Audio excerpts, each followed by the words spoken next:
Hello, teachers, librarians, parents, and students. Today is Chapter 6 of I Am Drums, so let's go ahead and get started. Even though the only thing worse than crying at school is getting caught crying at school, I just can't help it. The tears fall, and when it gets so bad that I can't even bear to fight back, I start sobbing. As soon as I start crying, Miss Rinaldi stops. The man she was speaking with has gone quiet as well. They heard me. "Oh no," Miss Rinaldi says. "Samantha." "You have a student in your office?" the man asks, surprised. The door to her office opens, and I cover my face in my hands. I see Miss Rinaldi's shadow through the cracks of my fingers as she approaches and says, "Are you okay, Sam?" Sam. She remembered to call me Sam. "It's nothing," I say, my voice muffled by my hands. "I'm fine."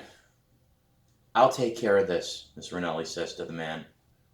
I hear the heavy footsteps of the man leaving. I see Miss Rinaldi through the cracks of my fingers, coming closer and grabbing a folding chair from the corner and placing it on the floor next to me. I finally take my hands off my face to see her with a box of tissues in her hand. She pulls one out and offers it to me. When I don't accept, she crumples it up and puts it in her pocket. "Are you upset that you had to sit in my office today?" she asks. "No," I say, and even though I was at one point, it seems pretty meaningless right now. "Do you know who the social worker here at Kennedy Middle School?" she asks. "No," I say, annoying myself with my redundant one-word answers. The truth is, I know exactly who the social worker is. I went to see him a few times at the beginning of the year when I was having trouble turning in my homework on time. His office is the last place I want to be right now. "If you're not comfortable telling me why you're upset, there are other adults you can talk to." "I don't want to talk to anyone." "Then is there anything else I can do to help?" I wipe my eyes and nose, embarrassed. There is one thing she can do, but I don't know if she will. "Tell me why the music program was cut," I say. "Why are they getting rid of music and keeping all the subjects I hate?" Miss Rinaldi sighs, as if she knew this was the reason I was crying all along. "It's just money, Sam. Everything costs money, and there's not enough to fund the music program next year." Money. I don't have a real drum set because there's no money. I can't take private lessons because there's no money. My parents are always stressed and angry and fighting with each other because there's no money. Why is everything always about money? Is there anything in this awful world other than money? "What happens to you next year?" I ask. "I find a job somewhere else," she says. Find a job somewhere else. She says it like it's the simplest thing in the world. My father had to find a job somewhere else. How well has that turned out for him? I wipe my face with my sleeve and say, "Do I have to leave the music room right away?" "I can buy you a couple of minutes to cool down," Miss Rinaldi says. I put my face back in my hands. Miss Rinaldi exits her office. I hear her sorting music sheets outside, but I still feel left alone, which is what I need right now. I wait a couple minutes for the tears on my face to dry. Then I walk out of her office and into the rehearsal room. Miss Rinaldi sees me and leads me out. I head over to the 6th grade wing and find Scott and Zeke roughhousing by their lockers. Zeke has Scott in a headlock while Scott is trying to lift Zeke off the ground. "Will you two cut it out for once?" I shout. "I need to tell you something." Zeke lets go of Scott's head and says, "Scott's busy telling me he's in love with Miss Rinaldi." Scott's face is red, an apparent side effect of smelling Zeke's armpit. "Shut up! You're in love with Miss Rinaldi's mom." "Well, you're the one who can walk on his head while farting the word hello." "Both of you stop it," I say. And they look at me, scared and confused. What did we do?" Scott asked nervously. "Yeah, we didn't steal your marimba mallets, you know," Zeke says.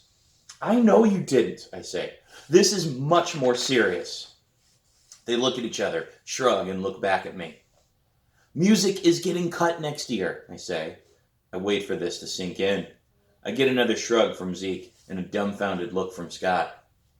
That means band is over, I say. No symphonic band, no orchestra, not even jazz band. Scott's eyes open wide. He shakes his head. Oh man, my sister is going to be mad. Why are they getting rid of it? Zeke asks. Music class has never hurt anybody. Miss Rinaldi says it's all about money, I say. Zeke and Scott look at me like my face is melting. Then Zeke says, You found out from Miss Rinaldi? Of course. Who else would know? I'm scared they're going to ask for more details, like how the conversation started and all the embarrassing crying that led to it. Thankfully, they don't. I guess I'll take applied arts next year, Zeke says. Applied arts, I say, nearly shouting. You think applied arts can replace music? Zeke holds up a hand as if to keep me from bulldozing him. Settle down, Sam. It's not the end of the world. Yes, it is! I look at Scott, hoping for support, but he just shrugs and says, I'm with Zeke, Sam. I agree it stinks to lose band, but there are plenty of other classes. Maybe the three of us can get into another elective together. My heart sinks. My blood boils. I would expect this from my dad or my brother or someone like Danny Lennox, who is better at being my own personal percussion instrument than playing the sax. But Scott and Zeke, I expected them to understand. I didn't think I'd need a headphone jack to make them understand something we have in common. How can you guys be like that? I ask. We don't get to have music class in 7th grade or 8th grade. No playing in bigger and better bands with cooler percussion parts. No playing on a full drum set. Look, Sam, Zeke says, concerned all of a sudden. I get how much you like music. You take things seriously. But Zeke and I aren't like you, Scott says. Band class can be a lot of fun sometimes, but we don't really care if we're good. We took drums because most of the parts are one note played over and over again. You can have fun playing without getting too stressed out about messing something up. The tears are coming back, but I push them down. I'm not letting another drummer see me cry. But that doesn't mean I can't be really, really angry at them. Are you guys serious? I say. You might as well not care at all. What did all that time we spent together in band mean? Was it all just an excuse to get out of class? The nervous way they look at each other tells me everything I need to know. They don't care. They never did, and they never will. They see drums as the easy instrument. But it's not easy. I've seen what good drummers can do. It's just that the material we play in band is, admittedly, really easy. Especially the percussion parts. So you guys don't think you know how to play? I say. What about me? Do you think I know how to play? There's an uncomfortable silence. Finally, Scott speaks up. Honestly? Dude, don't. Just don't, Zeke says. But he's too late. Scott already has the words locked and ready to go.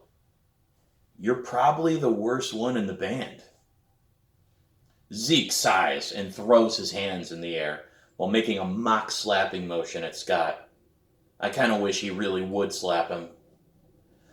Don't take that the wrong way, Scott continues. You play some really fast patterns and learn new parts quicker than anyone. But you're kind of sloppy, especially for a symphonic band. Sloppy, I say. Like I'm playing on a garbage can? Scott's face turns several colors. That's not what I meant. Your drumming is just messy sometimes. He hesitates before saying, well, all the time, actually.